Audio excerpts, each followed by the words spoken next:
Имало един мъж, който бил известен със своето обаяние. Жените се лепели за него като пчели към мед. Той никога не се задоволявал само с една, винаги имал по няколко. Те се карали за вниманието му, а той се наслаждавал на властта, която имал над тях. Една от жените обаче била различна, обичала го истински, с чисто и дълбоко чувство. Но за него тя била просто поредната. Тя страдала от неговото безразличие, докато един ден не се разболяла тежко и починала. Мъжът не се трогнал особено, бързо намерил друга, както винаги. Скоро обаче нещата започнали да се променят. В нощите му се появявала сянка. В началото той мислял, че сън, усещал как някой ляга до него в тъмното, как студена ръка минава по гърдите му, как до ухото му се чува женски шепот: "Аз още съм тук."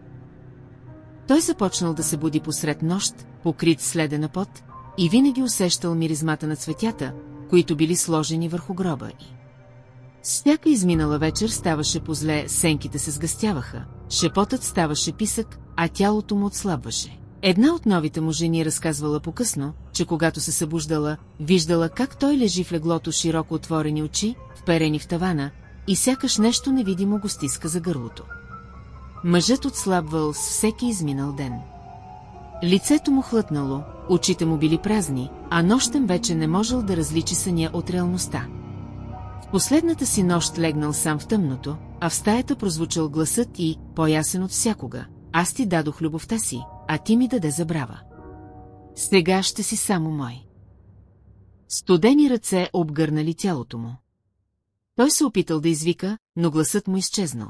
На сутринта слугите го намерили мъртъв в леглото, очите му широко отворени, устните му изкривени в безмълтен вик. От тогава се говори, че душата му никога не намерила покой.